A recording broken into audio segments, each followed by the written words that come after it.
I'm Janice Gunner. I live in Bedfordshire now, but I'm from London originally, and I've been quilting for 50 years. I was taught to sew when I was about 5 years old by my mum.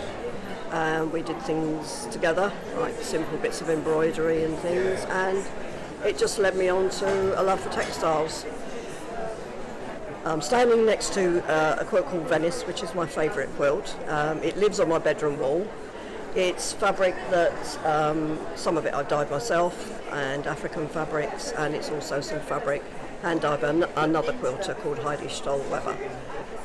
It's machine pieced, and I've got lots of hand stitching in there to texture the fabrics. It's inspired by an article I saw in National Geographic magazine years ago, which was how Venice was slowly sinking into the lagoon that it stands in, and also the peeling paint and the crumbling buildings, all that kind of stuff. It was made in 2010, and it's part of the journey that I've taken through quilting. This is a quilt that was made in 1991, called Camel 1, and one of the quilt shows had a category called Influenced by Japan, which I've always been inspired by Japan anyway. So I thought, oh well, I just need to make a quilt. So I made this. It's sashiko quilting. It's the wrong side of a piece of curtaining chintz with polyester wadding in it, and it's quilted with perlé number 8, nothing like the kinds of sashiko materials we can get today. And it was the first big award that I won for a quilt. It won 2 first prizes. It won the theme category and it won the hand quilting category in a now sadly defunct quilt show called the Great British Quilt Festival in Harrogate. I'd studied for City and Guilds Patchwork and Quilting Part 1, as it was then called. At the end of that course, I was awarded a Medal for Excellence by City and Guilds for my work.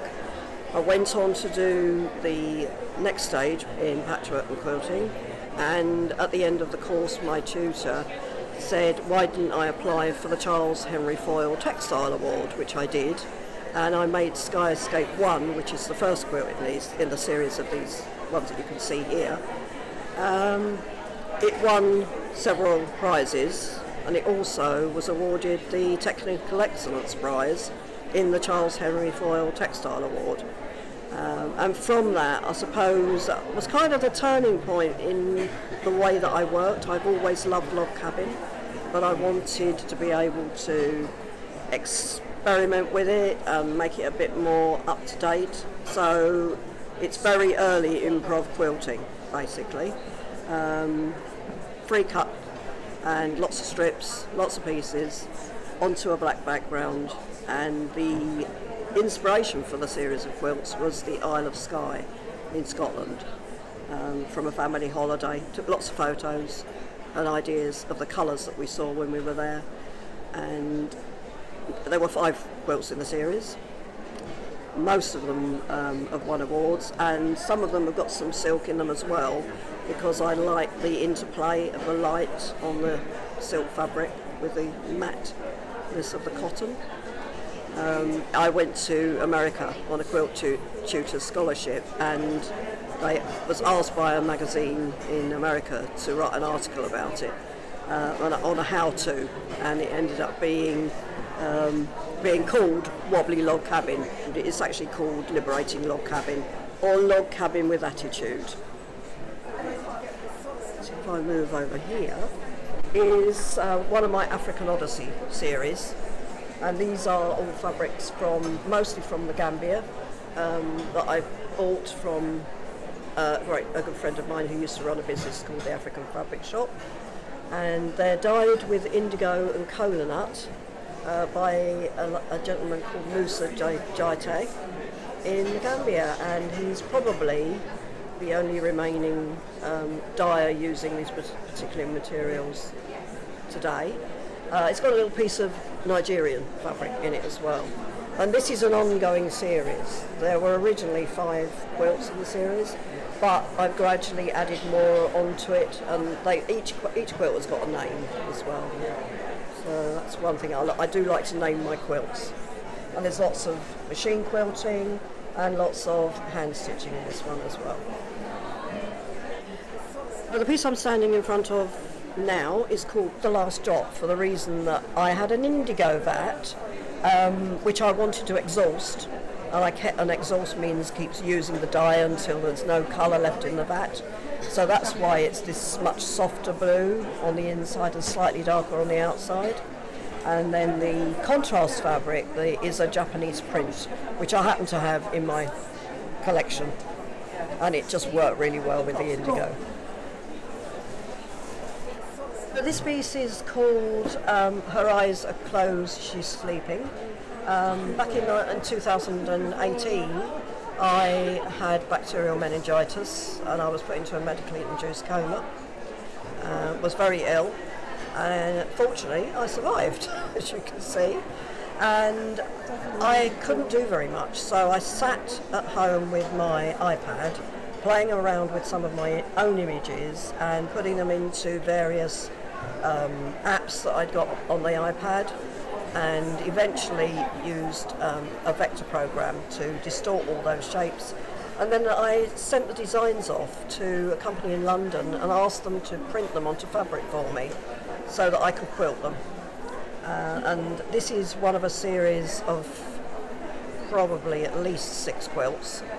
It has two sister quilts the same size as this, which we didn't have room for in the gallery. This is called Indra's Indigo. The square panels within the quilt are actually digital images. They're a mathematical phenomenon called Indra's Pearls, and I was given permission by the mathematician who generated them to actually print them out onto fabric. And I tweaked the colours to get to the dark blue, because originally they were a silvery colour. And then I wanted to do something different with this quilt, and I wanted to use lots of Japanese fabrics in it, but I wanted them to be small, little, tiny, stamp-sized pieces.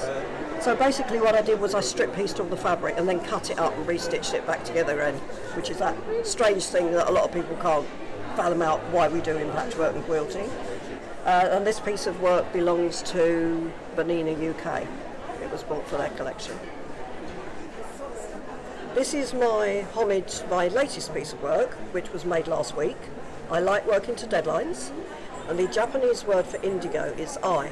It's known as izomi, but ai is also the word for love. And it's my love of Japan and my love of all things indigo, and my respect for the makers, some of whom have now passed away, who supplied me with the fabric that is in this piece of work, and the different techniques that they've used, which is something that I've written a book on myself called Shibori, and it's the Japanese word for tie-dye. And then beside me on the other side is Reflections 3, which is a piece of work that I made when I first got into Shibori dyeing, when I was studying for the Diploma in Stitched Textiles with Jambini and Jean Littlejohn in Windsor. I folded a piece of fabric, wrapped it around a piece of plastic drain pipe, scrunched it up and put it into, not an indigo vat then, because I wasn't working with indigo, into Procyon dyes that I managed to mix a colour that looked reasonably indigo-like. And that was part of a series of pieces of work, and it was after I'd exhibited these in Windsor in the end of course show that I was asked to write a book on Shibori, and that was published by Batsford Aniver in 2006. It's now in its about 5th or 6th edition. Above that is a piece of work that I made following a study trip to Japan, and it's called The Journey, and it's my journey from Tokyo and back to Tokyo. What I wanted to do was to depict those places in Japanese writing, so I I drew them onto dissolvable fabric, pinned the dissolvable fabric onto the top, and then stitched through it and then washed it away afterwards. But it's a piece of Shibori that I dyed when I was in Japan, and it was we gathered it up and then tied it off, so it was a tide resist, and it gives this sort of flow of this journey through Japan. And it was shown in an exhibition in South Hill Park in Berkshire, and then it went to Kyoto and was shown in an exhibition out there. And it was part of a two-part exhibition that was first shown at the Craft Study Centre in Farnham, which is next to the university that I went to. And the first piece I made was the little cube that's on the plinth, and that's called Barua Kote, which means beyond blue, because I've used gold threads and stitchery in it to make it look a bit different. And it was one of the places that was also shown in Kyoto in a place called Gallery with a selection of Japanese textile artists, one of whose fabric is in this quilt next to me. We're now looking at the work that I made during the MA course that I did in Farnham at the University for the Creative Arts, and the pieces of work are all linked to my late husband's Parkinson's disease, which was then revised to Lewy body dementia about a year later. It's called Touch in Absence, and the way that I wanted to depict it was very subtly. I didn't want it to look obvious that there was something going on. So what I did was I stitched them, and I then changed the colour of the thread along some of the seam lines in order to show that where the absences were, because they were erratic. So it was kind of absence of his memory and his whole being in a way, and that led to the other pieces of work that are this side of me. And this is really about how his memory went from being very strong and he was a very clever man, he was a medical laboratory scientist, to later days when his memory was beginning to fade.